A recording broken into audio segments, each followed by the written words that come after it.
ದನ ಮರುಳೋ ಜಾತ್ರೆ ಮರುಳೋ ಮಾತಿಗೆ ಬೆಸ್ಟ್ ಎಕ್ಸಾಂಪಲ್ ಹಾಸನದಲ್ಲಿ ರಾರಾಜಿಸ್ತಿರೋ ಬ್ಯಾನರ್ಗಳು. ಹೌದು, ಅತ್ಯಾಚಾರ ಕೇಸ್ನಲ್ಲಿ ಜೈಲಲ್ಲಿರುವ ಪ್ರಜ್ವಲ್ ರೇವಣ್ಣ ಮತ್ತೆ ಸುದ್ದಿಯಲ್ಲಿದ್ದಾರೆ. ಅತ್ಯಂತ ಹೀನಾಯ ಕೃತ್ಯ ಎಸಗಿ ಕಂಬಿ ಎಣಿಸುತ್ತಿರುವ ರೇಪಿಸ್ಟ್ಗೆ ಅವರ ಅಭಿಮಾನಿಗಳು ಹುಟ್ಟುಹಬ್ಬದ ಶುಭಾಶಯಗಳನ್ನ ತಿಳಿಸಿದ್ದಾರೆ. ಹಾಸನದಲ್ಲಿ ಪ್ರಜ್ವಲ್ ರೇವಣ್ಣ ಬ್ಯಾನರ್ಗಳು ರಾರಾಜಿಸುತ್ತಿವೆ.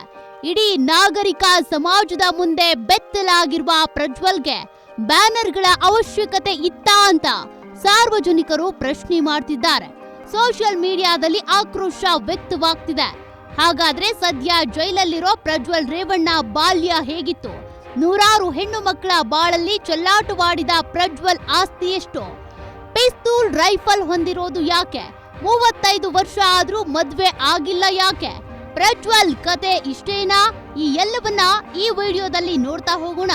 ಅದಕ್ಕೂ ಮುನ್ನ ನೀವಿನ್ನು ನಮ್ಮ ಚಾನೆಲ್ ಸಬ್ಸ್ಕ್ರೈಬರ್ ಆಗಿಲ್ಲ ಅಂದ್ರೆ ಕೂಡಲೇ ಸಬ್ಸ್ಕ್ರೈಬ್ ಆಗಿ.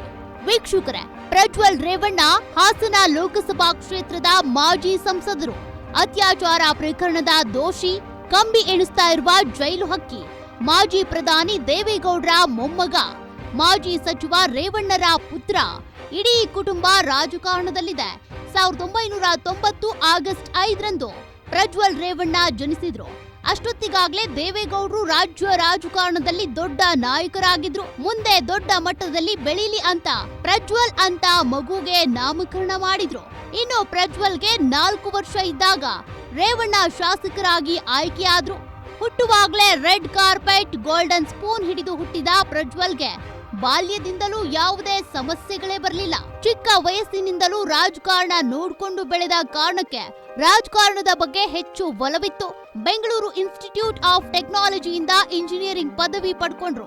ನಂತರ 2014ರಲ್ಲಿ ಎಂಟೆಕ್ ಆಗಿ ಆಸ್ಟ್ರೇಲಿಯಾಗೆ ಹೋದ್ರು. ಆದ್ರೆ ಅದೇ ವರ್ಷದಲ್ಲಿ ಎಂಟೆಕ್ ಅರ್ಧಕ್ಕೆ ಬಿಟ್ಟು ವಾಪಸ್ ಬಂದ್ರು.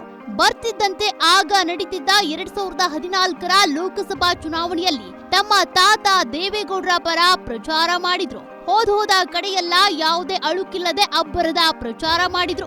ಅಲ್ಲಿಂದ ಫುಲ್ ಟೈಮ್ ರಾಜಕೀಯದಲ್ಲಿ ತಮ್ಮನ್ನ ತಾವು ತೊಡಗಿಸಿಕೊಂಡ್ರು. ಹೋದ ಕಡೆಯೆಲ್ಲ ಪ್ರಜ್ವಲ್ಗೆ ಜನರು ಕೂಡ ಚೆನ್ನಾಗಿ ರೆಸ್ಪಾನ್ಸ್ ಕೊಡ್ತಾ ಇದ್ರು.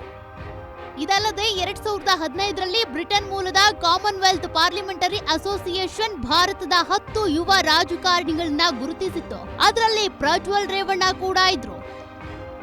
ಇದರ ನಡುವೆ ರಾಜ್ಯದಲ್ಲಿ 2018ರ ವಿಧಾನಸಭಾ ಚುನಾವಣೆ ಬಂತು. ಆಗ ಪ್ರಜ್ವಲ್ ರೇವಣ್ಣ ಬೆಂಗಳೂರಿನ ರಾಜರಾಜೇಶ್ವರಿ ನಗರ ಕ್ಷೇತ್ರದ ಟಿಕೆಟ್ ಕೇಳಿದ್ರು. ಆದ್ರೆ ಜೆಡಿಎಸ್ ನಿಂದ ಟಿಕೆಟ್ ಸಿಗ್ಲಿಲ್ಲ. ಆದ್ರೆ 2019ರಲ್ಲಿ ಮೊಮ್ಮಗನಿಗಾಗಿ ದೇವೇಗೌಡರು ಹಾಸನ ಕ್ಷೇತ್ರವನ್ನೇ ತ್ಯಾಗ ಮಾಡಿದ್ರು.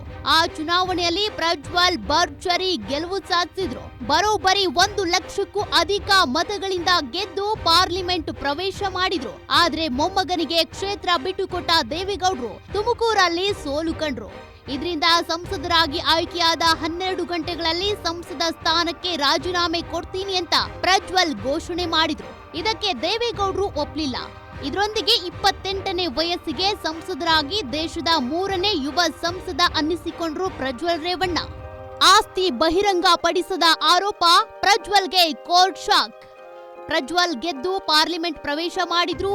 ಅವರ ವಿರುದ್ಧ ಸೋಲು ಕಂಡಿದ್ದ ಎ ಮಂಜು ಪ್ರಜ್ವಲ್ ರೇವಣ್ಣ ಅಫಿಡವಿಟ್ ನಲ್ಲಿ ಆಸ್ತಿ ವಿವರವನ್ನ ಸರಿಯಾಗಿ ದಾಖಲಿಸಿಲ್ಲ ಅಂತ ಕೋರ್ಟ್ ಮೆಟ್ಟಿಲೇರಿದ್ರು. ಪ್ರಜ್ವಲ್ 24 ಕೋಟಿಯಷ್ಟು ಆಸ್ತಿ ಮುಚ್ಚಿಟ್ಟಿದ್ದಾರೆ ಅಂತ ಮಂಜು ಆರೋಪಿಸಿದ್ರು.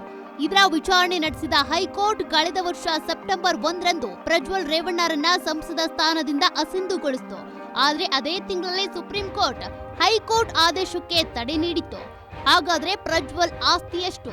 ಪ್ರಜ್ವಲ್ ರೇವಣ್ಣ ಈ ಬಾರಿಯೂ ಹಾಸನ ಲೋಕಸಭಾ ಕ್ಷೇತ್ರದಿಂದ ಸ್ಪರ್ಧೆ ಮಾಡಿದ್ರು. ಈ ವೇಳೆ ಸಲ್ಲಿಕೆ ಮಾಡಿರುವ ಅಫಿಡವಿಟ್ ನಲ್ಲಿ 40 ಕೋಟಿ 88 ಲಕ್ಷ ರೂಪಾಯಿ ಮೌಲ್ಯದ ಆಸ್ತಿ ಘೋಷಣೆ ಮಾಡಿದ್ರು. ಜೊತೆಗೆ ತಮ್ಮ ಬಳಿ 1 ಕೆಜಿ 100 ಗ್ರಾಂ ಚಿನ್ನ ಇದೆ ಅಂತ ಹೇಳಿದ್ರು. ಇನ್ನು ಇವರ ಬಳಿ 1,04,000 ಪಿಸ್ತೂಲ್, 2,62,000 ರೈಫಲ್ ಕೂಡ ಇದೆ. 35 ವರ್ಷವಾದ್ರೂ ಮದುವೆ ಆಗದ ಪ್ರಜ್ವಲ್ ಅಣ್ಣ ಸೂರಜ್ ರೇವಣ್ಣಗೆ 2018ರಲ್ಲೇ ಮದುವೆ ಆಗಿದೆ. ಆದ್ರೆ ಪ್ರಜ್ವಲ್ಗೆ 34 ವರ್ಷ ವಯಸ್ಸಾಗಿದ್ರು ಇನ್ನೂ ಮದುವೆ ಆಗಿಲ್ಲ. ಇದಕ್ಕೆ ಕಾರಣ ಏನು ಅಂತ ಕಮೆಂಟ್ ಮಾಡಿ. ಸೊ ಒಟ್ಟಾರೆಯಾಗಿ ಜೈಲಲ್ಲಿರುವ ಪ್ರಜ್ವಲ್ ಹುಟ್ಟುಹಬ್ಬಕ್ಕೆ ಬ್ಯಾನರ್ ಬೇಕಿತ್ತ? ಈ ರೀತಿ ಬ್ಯಾನರ್ ಕಟ್ಟಿದವರಿಗೆ ಏನಂತ ಕರಿಬೇಕು? ನಿಮ್ಮ ಅಭಿಪ್ರಾಯ ಏನಂತ ಕಮೆಂಟ್ ಮಾಡಿ ತಿಳಿಸಿ. ಇಂತಹ ಮತ್ತಷ್ಟು ಕಂಟೆಂಟ್ಗಳಿಗಾಗಿ ನೋಡ್ತಾ ಇರಿ ಪೊಲಿಟಿಕಲ್ ನ್ಯೂಸ್ ಬೀಟ್. ಮತ್ತೆ ಸಿಗೋಣ, ನಮಸ್ಕಾರ.